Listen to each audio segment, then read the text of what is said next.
Khan.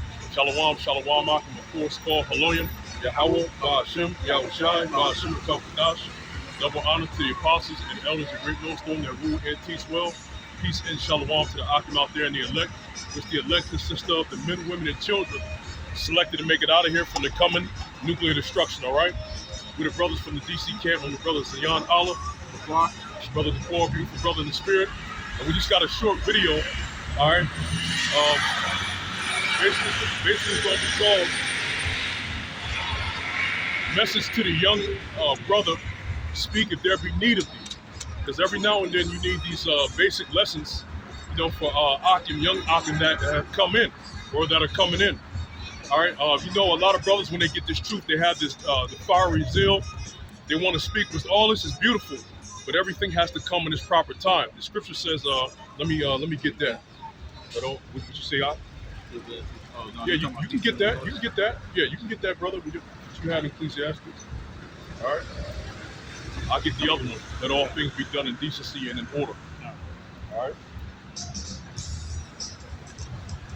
All right. Yeah, go ahead. Go ahead, my brother. This is Ecclesiastes. As a matter of fact, let me get this one out. This is 1 Corinthians 14 and verse 40. It says, "Let all things be done decently and in order." It says, "Let all things be done decently and in order." And when you come into this the fold and you come into the faith, there's such thing called order. You have men that were set up over you and before you. Okay. And when those men speak, when you're in the midst, the company of those men, a lot of times those men will have the floor. Okay, it'll be opportunity for a brother to speak, but when those men are present, you don't always have to give your 2 cents. Like, I'm the one who knows. I know. Remember, you're a babe just coming in this thing. The Apostle Gabar did a video not too long ago when he said back when the Elder Kazak. You know, because recently the Elder Kazak resurfaced. He said back in the day when he was with the Elder Kazak, he said he was a brand new. He said he was a novice of the novices. He said all he wanted to do was learn. You see? And you should be in that same mindset. You shouldn't be in the mindset of always speaking, always trying to be in the forefront when you have other men that have been there. You haven't really been tested yet. And we're just saying that through the spirit. It's not to belittle you. Hey, all Akim before you have went through the same thing. See, again, brothers understand the zeal that a brother may have. A brother may want to speak and everything, but sometimes, you know, even the older bros feel it's a little out of place when the young brother that just got in comes and he's speaking like he got all the knowledge on different things. See, you should sit back, you know, and absorb everything in. Let the older men speak. Again, it's going to be opportunity for you here and there. That's where the spirit rolls. But let the older men speak, man. Brothers been here for 1-2 years, stuff like that. Your whole focus should be on reading the scriptures. All right?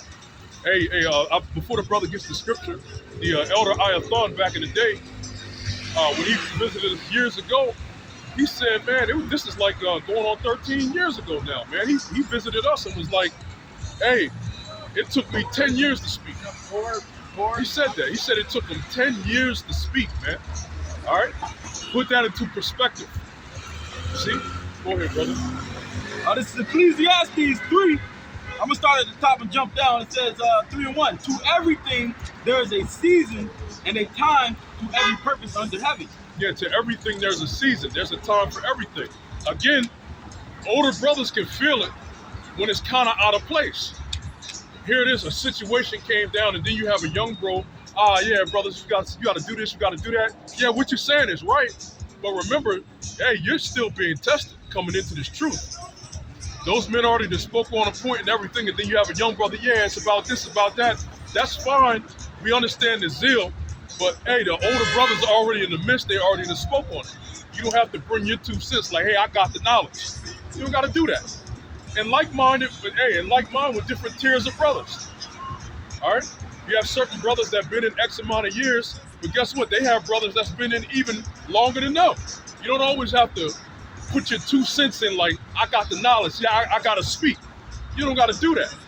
There's a time and place, especially when you're amongst great men or greater men. All right? Verse 7, I'm jumping down.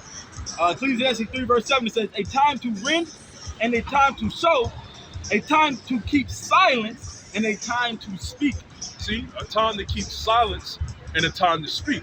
And when you're around a multitude of brothers that's been in the truth and they didn't broke it down or they gave the whole thing, you don't always have to bring your 2 cents. Yeah, brothers, is about this, is about that. Remember, you're just getting in. It's easy. Remember, it's easy to speak on something. It's another thing to go through that thing. See? And those men that are speaking, more than likely, of the tenure and time that they've been in, they've experienced these things. You haven't, so you should really kind of like absorb it and take it in. We know you're speaking according to what's written. We know you're speaking according to what's written. That's fine. But remember, there's a balance to everything. You have a young brother that, because there's some young brothers that got the gift of wisdom. Where the Lord bestows unto them a whole lot of scriptures that they remember. Remember, that can lead to pride. When you're always speaking like, well, I know this scripture, I know this scripture, I know this scripture. And what we're about to bring out actually talks about that a little bit. Right? Go ahead, bro. That was all I had. All right. You got another one? Con. Yep.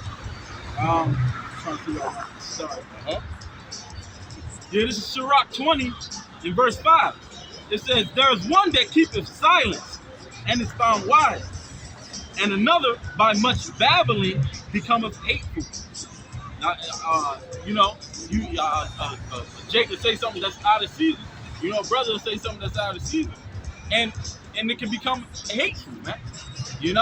Even if you're saying something right, well, you shouldn't have been the one to say it, or you saying it out of season. It becomes hateful. You become wise when you hold it to your tongue, because you recognize the time. It says, some man holdeth his tongue because he have not to answer, and some keepeth silence knowing his time. And that's beautiful, because that's a balance. Some men keep hold of their tongue because they have not to answer. That's fine, because you may not have the answer. Okay, and some men what? What's the second part? It says, and some men and some keepeth silence knowing his time. See? And that's a wise man. Some men keep it silence knowing his time. Again, that's going to be a time and opportunity for a brother to speak on something. It's going to happen. But sometimes, sometimes when you're in the midst of great men or just older brothers and stuff like that, you don't always got to be the one to step in. I'm going to give this breakdown. I'm going to give this. I'm going to give that. All right? It's already been broken down by bros before. You see? Go ahead, bro. Now, I can say opportunity. It says, verse 7, a wise man will hold his tongue till he see opportunity. A wise man, and guess what? A wise man can be older or young.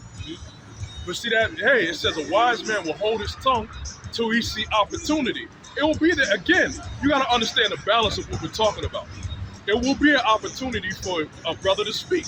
We get that. But again, when you're amongst the company of great men, you don't always got to be the one to shine, like, look at me type thing. All right? Coming out with all these different, I broke this down, you said I broke this down. See, me being up in the forefront. Remember, we're here to serve. Okay, and that's a part of humility. And we're going to get that in the scriptures. Go ahead. It says, but a babbler and a fool will regard no time. See that? Go ahead, brother.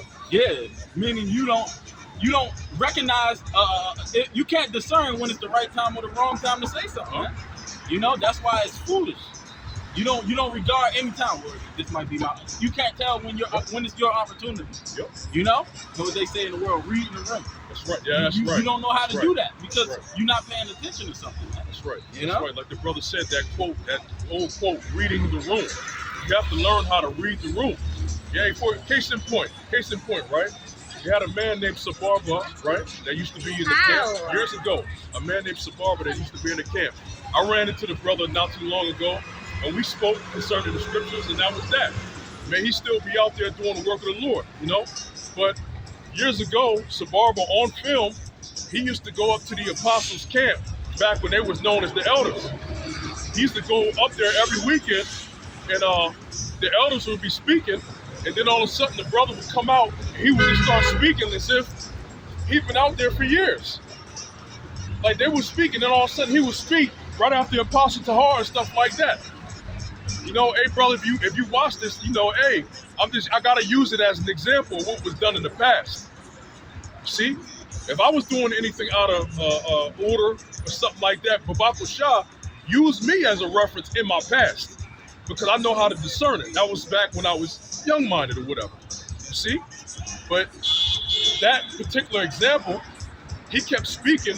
Every time the elders or something would say something, or every now and then, next you know, he would say his 2 cents. And I know you can kind of feel the aura, that the spirit.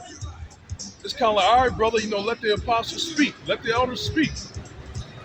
All right. Okay, you got it more?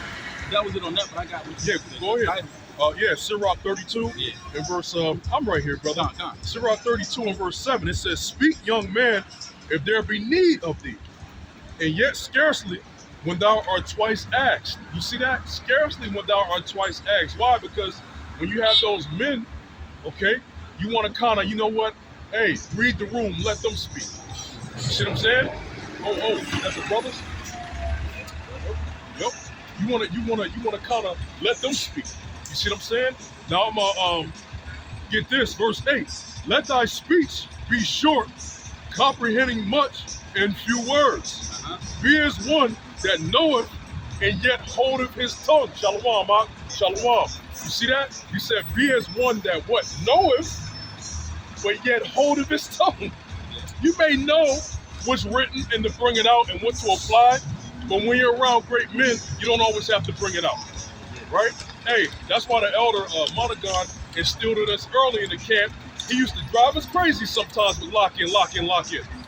But we understood. When I was around the apostle, Sahar, the apostle, Aram Lab, the apostle Gabar, the apostle Bakar, when those different men speak, I shut down. Even Elder Montagon and them, when they speak, I shut down. They got it. That's a part of humility.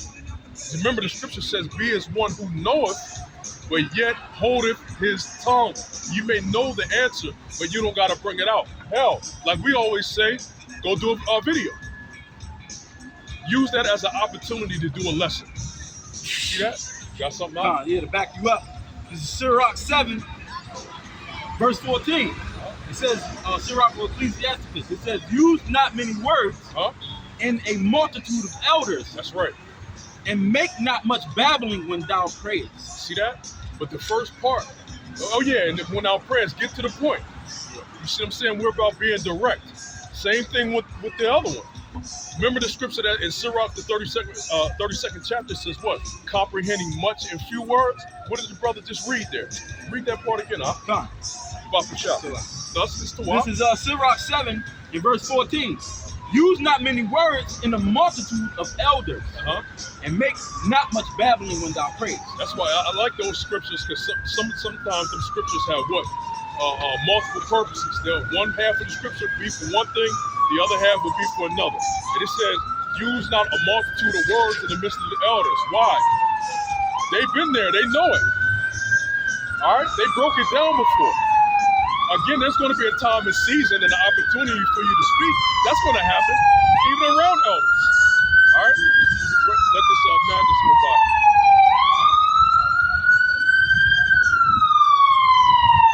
Yep, and this is what we deal with. All day.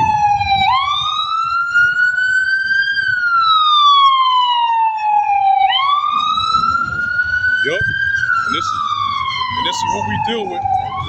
Like the brother said, all day, every day. All right, so that's pretty much the point. Didn't want to make it long. It's just a message to the young brother.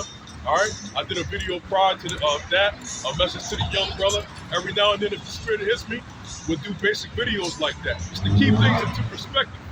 All right, call Haloyim, Yahweh, Ba'ashem, Yahweh Shai, Ba'ashem, Kafadash. Double honors to the apostles, the elders, great millstone.